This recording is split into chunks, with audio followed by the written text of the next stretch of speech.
नमस्कार बॉस, स्वागत है आपका मुद्दा में। मैं हूं आपके साथ नेहा दुबे। हमारे और आपके जीवन में भले ही दाग को अच्छा ना माना जाता हो, लेकिन सियासत में दाग की परिभाषा कुछ और ही है।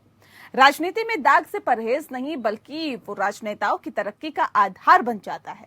यानी सियासत में दाग अच्छे हैं। बिहार के हाल के घटनाक्रम में राजनीति के अंदर दाग को फिर से चर्चा में आता हुआ देखा जा सकता है। दरअसल बिहार में आरजेडी के साथ मिलकर सरकार बनाने के बाद नीतीश सरकार आरोपों से घिर गई है। बीजेपी का आरोप है कि नई सरकार में फिर से अपराध बढ़े हैं और बिहार के कानून मंत्री खुद गैर कानूनी कामों की वजह से वारंटी है। बिहार के नए कानून मंत्री कार्तिकेय सिंह अपने ऊपर लगे दाग की वजह से सुर्खियों में हैं। बीजेपी का आरोप है कि कार्तिकेय कुमार सिंह का नाम किडनैपिंग के केस के अंदर है। इसके बावजूद उन्हें कानून मंत्री बना दिया गया। बीजेपी सांसद सुशील मोदी का दावा है कि जिस दिन कार्तिकेय सिंह को अदालत में सरेंडर करना था, उसी दिन उन्होंने कानून मंत्री के पद की शपथ ली। कार्तिकेय सिंह ही नहीं, बीजेपी के नीतीश सरकार के कई मंत्रियों पर भी सवाल उठाए गए। हालांकि ये भी तथ्य है कि जब नीतीश सरकार में बीजेपी शामिल थी तो उनके कोटे से बने जो मंत्री हैं वो भी क्रिमिनल केस उनके ऊपर दर्ज था। 8 पर तो गंभीर अपराध के मामले भी दर्ज थे। गंभीर अपराध यानी कि रेप, मर्डर, किडनैपिंग या फिर ऐसे केस जिनमें 5 साल या फिर उससे ज्यादा की सजा का भी प्रावधान है। सच तो ये भी है कि बिहार में दागियों का हमेशा से ही बोलबाला रहा है। बिहार में 2020 में विधानसभा चुनाव हुए थे और उस समय एसोसिएशन फॉर डेमोक्रेटिक रिफॉर्म यानी एडीआर की 243 में से 241 विधायकों के एफिडेविट का एनालिसिस कर बताया गया था कि जो लोग जीत कर आए हैं उनमें से 142 पर आपराधिक केस दर्ज है। इन्हीं में से 123 ऐसे थे जिन पर गंभीर मामले भी दर्ज थे। इससे पहले 2015 में जब विधानसभा चुनाव हुए थे तब 243 विधायकों में से 142 पर क्रिमिनल केसेस दर्ज थे, जबकि 98 ऐसे थे जिन पर गंभीर अपराध के केस दर्ज थे। 2010 के चुनाव में 136 विधायकों के ऊपर क्रिमिनल केसेस थे। इनमें से 94 ऐसे थे जिन पर गंभीर आपराधिक केस थे। सिर्फ बिहार ही नहीं, देश के कुछ राज्यों को छोड़ दिया जाए तो बाकी ज्यादातर राज्यों की कैबिनेट में दागी मंत्री हैं। इस साल फरवरी मार्च में उत्तर प्रदेश, पंजाब, उत्तराखंड, गोवा और मणिपुर में विधानसभा चुनाव हुए। इनमें उत्तराखंड और मणिपुर को छोड़कर बाकी चारों राज्यों की कैबिनेट में दागी मंत्रियों को जगह दी गई है। उत्तर प्रदेश सरकार में 53 मंत्रियों में से 20 पर गंभीर आपराधिक केसेस दर्ज हैं और ऐसे में पंजाब के अंदर 11 में से 4 पर गंभीर केसेस चल रहे हैं। वहीं गोवा के अंदर 9 में से 3 मंत्रियों के खिलाफ गंभीर आपराधिक केसेस दर्ज है। पिछले साल भी 5 राज्य तमिलनाडु, पश्चिम बंगाल, तमिलनाडु, असम, केरल और पुडुचेरी में चुनाव हुए थे, जिसमें पश्चिम बंगाल की सरकार में 44 में से 7 मंत्रियों पर गंभीर आपराधिक केसेस हैं। तमिलनाडु के अंदर 34 में से 16, असम के अंदर 14 में से 1 और केरल में 21 में से 5 मंत्रियों पर गंभीर आपराधिक मुकदमे चल रहे हैं। भारत के न्यायशास्त्र में जब तक दोष साबित नहीं हो जाता तब तक व्यक्ति को निर्दोष माना जाता है। इसलिए अगर किसी व्यक्ति पर कोई भी आपराधिक मामला भले ही दर्ज हो, उसे चुनाव लड़ने से नहीं रोका जा सकता। हालांकि अगर दोष साबित हो गया हो तो चुनाव नहीं लड़ सकता।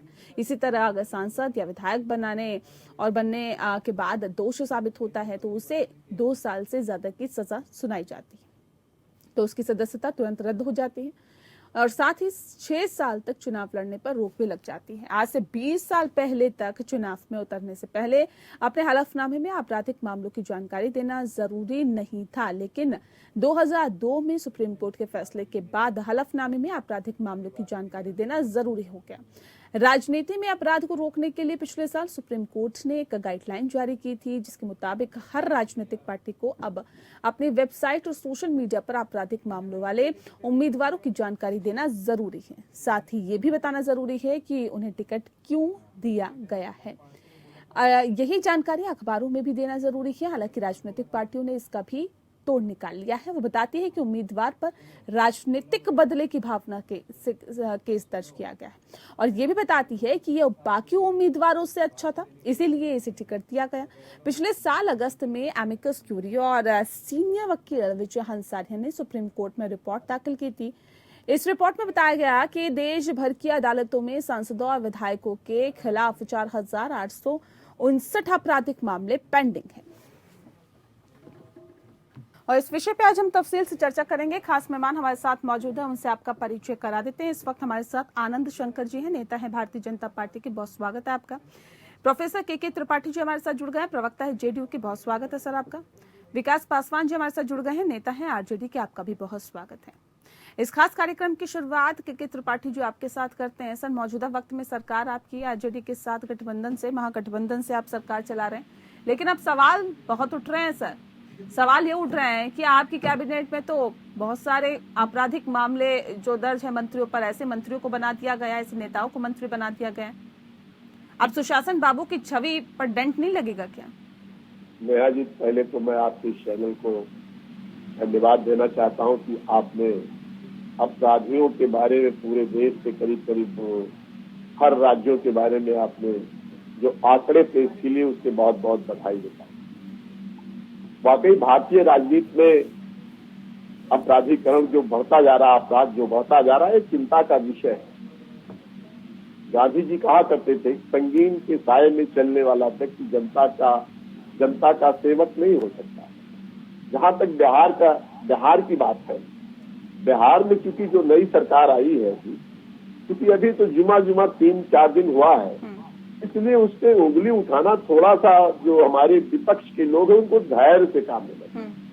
मैं आपको बताना चाहता हूँ, इसके पहले जब हम भारतीय जनता पार्टी के साथ गठबंधन में थे तो 14 में से करीब 11 उनके मंत्री भी गंभीर अपराध के घेरे में। फिर भी हमने उनके साथ काम किया, उनके साथ सरकार चलाई। लेकिन जब अब सरकार के चलाने के साथ मजबूरी थी ना आपकी, इसलिए चलाई गठबंधन ने हमको, मजबूरी थी ना आपकी सरकार चलाना, इसलिए चलाई। मुख्यमंत्री बनना था नीतीश कुमार को, इसलिए चलाई। नेहा जी, एक मिनट में आपसे बात। नेहा जी, सरकार हमने बनाई, सरकार चलाई, उसके पीछे तर्क है। जब चुनाव हो रहे थे, विगत चुनाव में, तो इनके माननीय प्रधानमंत्री जी और राष्ट्रीय अध्यक्ष भारतीय जनता पार्टी ने कहा था कि जब भी सरकार आएगी, ये सरकार जब भी आएगी तो उसमें जो है माननीय नीतीश कुमार ही मुख्यमंत्री बिहार के होंगे। हमने इनसे नहीं कहा था कि हमारे नाम की आप घोषणा कीजिए, क्योंकि हम गठबंधन में, और ये लगभग हम 17 सालों से 2005 से गठबंधन के धर्म का पालन करते हुए बिहार को हमने सुशासन दिया। बिहार को हमने उस मुकाम पे पहुंचाया जहां लोग आपराधिक मामले जहां पे दर्ज है उन मंत्रियों को बना देंगे, उनके साथ सरकार चला लेंगे क्या? आज के बारे में जो कह रही है, जो बिहार में शपथ ग्रहण हुआ, उसमें कुछ लोगों के ऊपर जो प्रश्न है, उसके पीछे मेरा एक तर्क है। ये मेरा तर्क है कि अगर वो वांछित है कहीं पे, या अगर कानून के दायरे में है, तो मेरा अपना मानना, माननीय नीतीश कुमार ऐसे आदमी किसी आदमी को बचाते नहीं है। हम किसी को सताते नहीं, किसी को बचाते नहीं, कानून अपना काम करेगा। अगर वो कहीं से वांछित होंगे, कहीं से अरेस्ट का उनको ऑर्डर होगा, तो ये तो उनको जेल जाना ही पड़ेगा। ये हमारे नेता का फरमान है, हमारे नेता का मानना है। हम किसी को सताते नहीं। मैं एक बार आपको ये भी भैया दिला दूं, आप जब एनडीए की सरकार की बात करते हैं तो अभी जो महागठबंधन की सरकार है उस पर भी नजर डालना बहुत जरूरी है। आरजेडी के 17 मंत्रियों में से 15 यानी कि 88% पर आपराधिक मामले दर्ज है और 17 में से 11 यानी कि 65% गंभीर आपराधिक मामले ऐसे नेताओं पर दर्ज हैं जो आपके अभी सरकार में मंत्री हैं। अब सवाल इस बात को लेकर है कि ये कोई अभी के मामले नहीं है सर, कि अभी आपकी सरकार बन गई, जुम्मा तो सब लेके आप पे हावी हो गए। ये तो पहले के मामले दर्ज हैं। आपको नहीं पता कि ऐसे नेताओं को आप मंत्री बना रहे हैं जिन पर आपराधिक मामले, जिन पर गंभीर आपराधिक मामले दर्ज हैं, और उसके बाद आप ये कह रहे हैं कि हमें तो अभी मौका दीजिए। नेहा जी, इसका मैं जवाब देने के लिए तैयार हूँ। नेहा जी, जब हम 14 में से 11 मंत्री जब उनके टेंटेड थे, क्योंकि हमारी मजबूरी होती जब गठबंधन में सरकार बनती है। हाँ। तो जो नाम भारतीय जनता पार्टी ने दिया हमें उन्हीं को मजबूरी किस चीज की है सर? मुख्यमंत्री बनने की मजबूरी है क्या त्रिपाठी जी? नेहा जी, मुख्यमंत्री बनने की नहीं है। फिर किस चीज की मजबूरी है? आप बार बार मजबूरी की बात करते हैं। पहले उस मजबूरी को गिना देते हैं, फिर अब इस मजबूरी को गिना दीजिए। नेहा जी, जब गठबंधन होता है हाँ। तो गठबंधन की कुछ शर्तें होती है। हाँ। ऐसा नहीं है।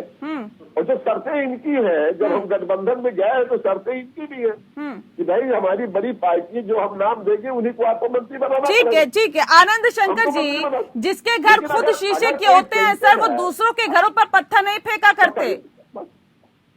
हमने तो आनंद जी, जिनके घर शीशे हैं वो दूसरे पत्थर नहीं फेंकता। 11 इनके अटेम्प्ट टू मर्डर थे। सुन लेते त्रिपाठी जी, एक सेकंड रुक जाइए त्रिपाठी जी, रुक जाइए।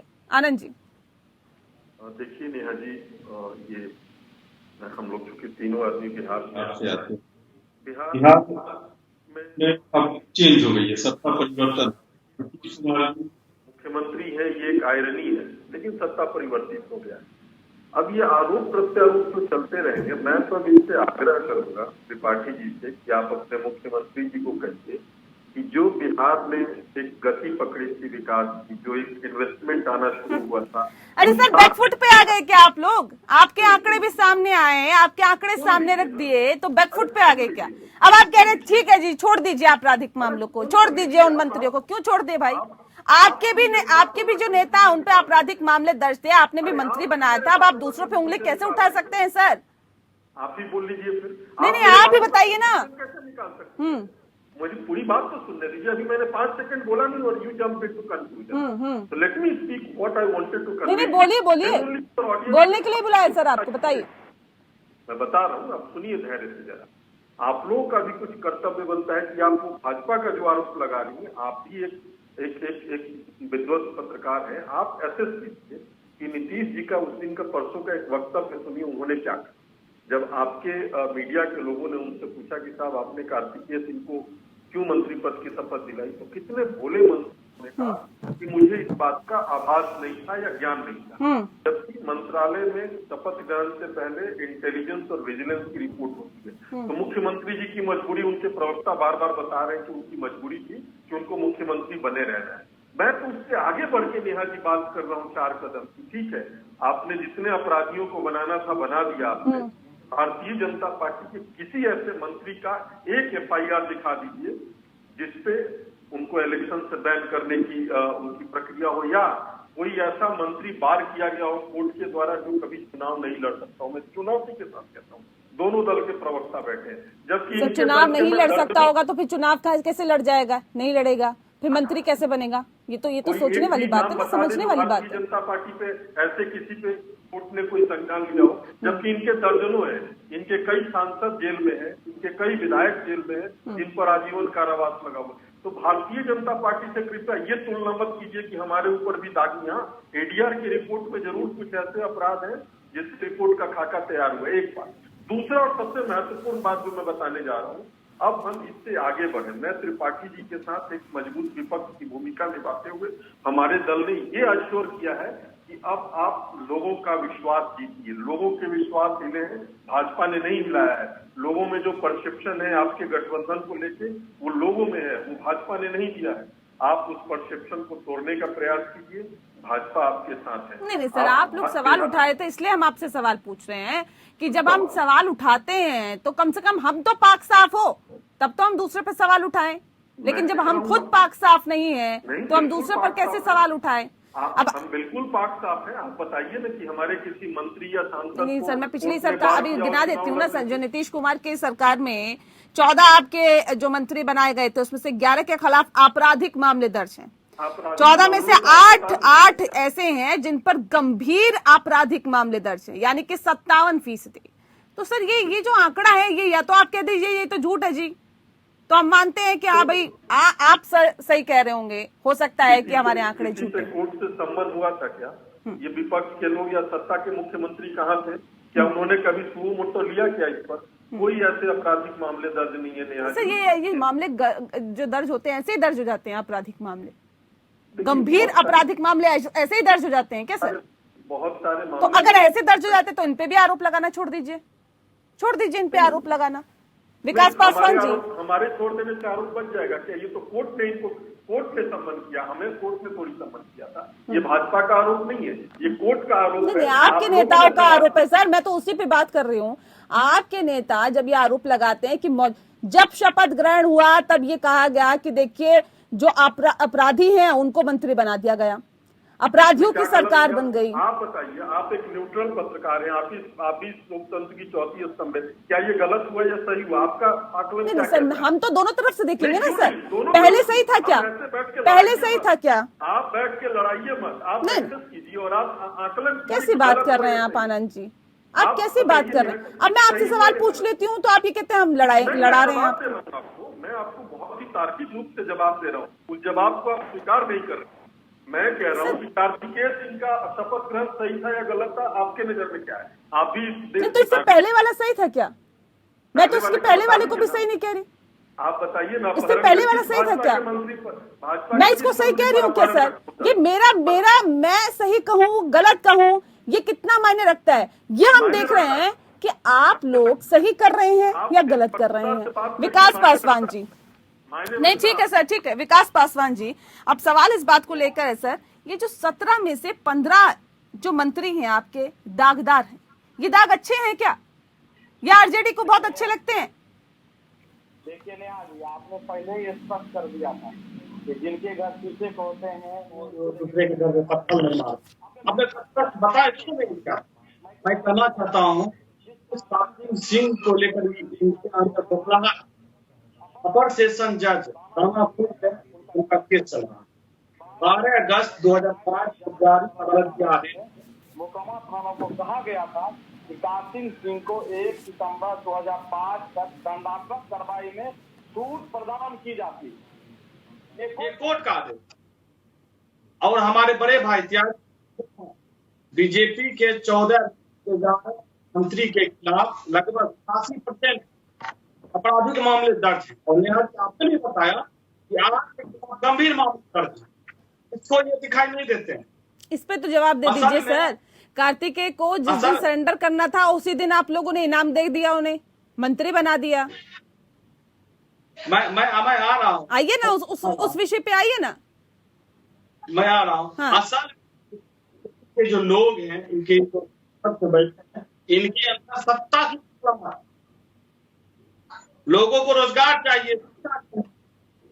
इस मुद्दे पर ये बात करने पूरे देश को हिंदू मुसलमान सर, लोगों को जंगल राज से छुटकारा चाहिए था। ये मंत्री जो कानून जिनके हाथ में आपने दे दिया उन पर खुद गंभीर मामले चल रहे हैं। ऐसे में सवाल इस बात को लेकर है वो कैसे कानून को बेहतर तरीके से चला पाएंगे, ये इस पे जवाब दीजिए आप।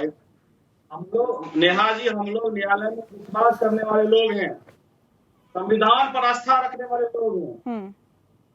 और माननीय न्यायालय का ही आदेश है कि 1 सितंबर 2005 तक कार्तिक सिंह पर कोई दंडात्मक कार्रवाई नहीं किया जाए, उनको छूट मिली है। और ऐसे अगर आपराधिक मामले की बात किया जाए तो मोदी जी के राज में जो सरकार बनी है 42% मंत्रियों ADR का रिपोर्ट है मेरा, जिनपे संगीन आरोप है, हत्या का प्रयास है, रेप है। इनके बिहार के पूर्व भाजपा के जो मंत्री थे धनबाद थे, उन पर रेप का आरोप है। उस समय ये लोग कहाँ थे? बेबुनियाद आरोप लगाना ये गलत बात है। बिहार नीतीश कुमार जी के नेतृत्व में बहुत ही तेजी गति से विकास की अग्रसर है। आपकी बबलाहट होने से ठीक है। आनंद जी जवाब दीजिए, कह रहे हैं विकास, बढ़ते हुए विकास को आप लोग रोकना चाहते हैं, इसलिए ये बेबुनियाद आरोप लगा रहे हैं। मैं इनसे कर नहीं सकता, आंकड़े सबके सामने और पूरी बिहार की जनता देख रही है और आप लोग भी बखूबी समझिए। आज भ्रष्टाचार के कितने केसेस इनके राष्ट्रीय अध्यक्ष पे दर्ज है और वो जेल में है, कभी जेल पे है, कभी जेल में है, कभी जेल पे है। तेजस्वी यादव जी को देख लीजिए, बेल पे है। तेज प्रताप जी को देख लीजिए, बेल पे है। तो ये इन सब लोगों की ये फितरत है, इनसे हम बहस नहीं कर सकते इस मामले में। ना ही भारतीय जनता पार्टी इनसे अपने आप को तुलनात्मक तरीके से अपने आप को रखना भी चाहती है। एक बात। दूसरी बात, मैं तो उससे आगे बढ़ रहा हूँ। मैं तो आपको बार बार एक सकारात्मक संदेश दे रहा हूँ कि साहब अभी भी इंट्रोस्पेक्ट करिए, मूल्यांकन करिए। बिहार को सुशासन की जरूरत है। बिहार को विकास के मुख्य धारा में लाने की आवश्यकता है। जो भारतीय जनता पार्टी ने इतिहास में पहली बार उद्योग को बढ़ावा देने के लिए काम करना शुरू किया, उस पे आगे बढ़िए, अपराधियों पे नियंत्रण लगाइए, काम करिए। बिहार के लोग आपको आशा की नजर से देख रहे हैं। मैं तो 4 कदम आगे बढ़ के आपको ये बात कह रहा हूँ, और एक सकारात्मक विपक्ष की भूमिका में हम लोग हैं। आरोप तो देखिए नेहा जी लगेंगे ही ना। जब कोई अपराध करेगा, कोई गलत काम करेगा, तो विपक्ष का क्या काम है? उनके सब चीज में आरती निकालना। आरती तो उतारेगी नहीं विपक्ष बैठ के। जब ये अपराधियों को शपथ ग्रहण कराएंगे तो हम तो आवाज उठाएंगे। इन्होंने कहा आवाज उठाई? हमारे कौन से मंत्री थे जो आवाज उठाई सर, उसमें कोई दो राय नहीं है। देखिए, आप अपना काम कर रहे हैं और विपक्ष बेहतर तरीके से अपना काम करे, जनता भी ये उम्मीद करती है। लेकिन वो काम बेहतर तरीके से होना चाहिए, उसमें निष्पक्षता होनी चाहिए। आपकी जब सरकार थी तब उसमें भी दागी मंत्री नहीं होना चाहिए। तब तो ये कहा जाएगा कि हाँ, भारतीय जनता पार्टी को दाग पसंद नहीं है। लेकिन अभी हालात ये हैं कि सभी राजनीतिक पार्टियों को दाग पसंद है, दागी पसंद है।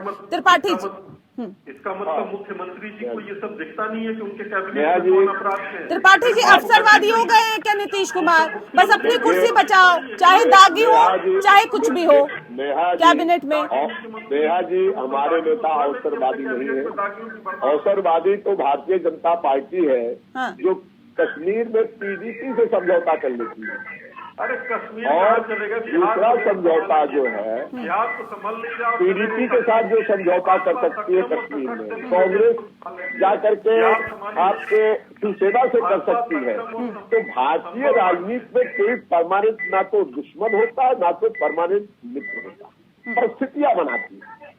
अगर ये पीडीपी के साथ कर लिए, तो अगर हमने आरजेडी से कर लिया, तो मैं आपको नेहा जी, हम लोग एक ही स्कूल के पैदाइश के लोग हैं, और हम तो आपके साथ गए थे कि बिहार को एक अच्छी जगह ले चलेंगे, अच्छा शासन देंगे, सुशासन देंगे। और 17 सालों को हमने बिहार को आगे बढ़ाया। ऐसा नहीं है, अगर 17 साल तक वहाँ की मतलब ये भी कहा जा सकता है ना सर, स्थायी कोई नहीं है, स्थायी कोई नहीं है। कभी भारतीय जनता पार्टी से आप नाता जोड़ते हैं, कभी तोड़ते हैं, कभी आरजेडी से नाता तोड़ते हैं, कभी जोड़ते हैं। तो यानी कि विश्वसनीय नहीं है जेडीयू, यही इसका मतलब निकाले। नहीं नेहा जी, उसका कारण है, जब विगत चुनाव हुआ विधानसभा का, तो इन्होंने चिराग पासवान को प्लान किया। ये दुनिया जानती है, नेहा जी आप भी जानती है, आप एंकर हैं एक अच्छे वेब चैनल की। तो उसको जब प्लान किया, जहां हमारी 100 सीटें 115 सीटें आती थी, हमारी सीटें 43 हो गई। 43 के बावजूद भी माननीय नीतीश कुमार सीएम का पद लेने शपथ ग्रहण में नहीं जा रहे थे। मैं आपको 2 दिन लटका रहा शपथ ग्रहण, और जब इनके लोगों ने दबाव डाला कि क्योंकि हम वादा कर चुके हैं, जनता के बीच में मैंडेट ले चुके हैं, आपको शपथ लेना चाहिए। दूसरी एक घटना मैं आपको बता रहा हूँ, भाजपा ने एकनाथ शिंदे की तरीके से आरसीपी सिंह को हमारे खिलाफ प्लान किया जा रहा था, उसको रोकने के लिए आप राजनीति कर रहे हैं, हम भी। ठीक है विकास जी, जनता पार्टी राजनीति कर रहे हैं। राजनीति में ना कोई दुश्मन है होता है स्थायी, ना दोस्त होता है स्थायी। विश्वास किया जा सकता है लंबे वक्त तक नीतीश कुमार पर। भैया त्यागी जी, एक मिनट, त्यागी जी थोड़ा हमको बोले दीजिए। अगर कोई नेता रुक जाइए त्यागी जी बड़े भैया, त्यागी जी जल्दी से रखिए अपनी बात। बहुत बड़ा सवाल है बिहार में त्यागी जी हमको बोलने दीजिए। शराबबंदी का काम किया, और त्रिपाठी जी ठीक है, रुक जाइए। नेहा जी, मैं पहले बीजेपी के जो प्रवक्ता हैं उन बड़े भाई को हम कहना चाहते हैं कि देश के गृह मंत्री जो अमित शाह जी हैं, उन पर जासूसी का आरोप लगा, और इनके मेरे सवाल पे रहिए ना सर, नीतीश कुमार पे कितना भरोसा किया जा सकता है? यूपी के मुख्यमंत्री आदित्य, फिर आप यूपी पे पहुंच गए। नीतीश कुमार पर कितना भरोसा किया जा सकता है? एकदम उनके हम नेतृत्व में चलेंगे। इससे पहले तो दगा दे चुके हैं आपको। नहीं, दगा की अलग बात है, हम लोग विपक्ष में भी रहे हैं तो जनता की आवाज उठाए, और नीतीश जी के नेतृत्व में 2024 में बीजेपी का सफाया होगा। ये नेहा जी आप एकदम इस बात को मानिए।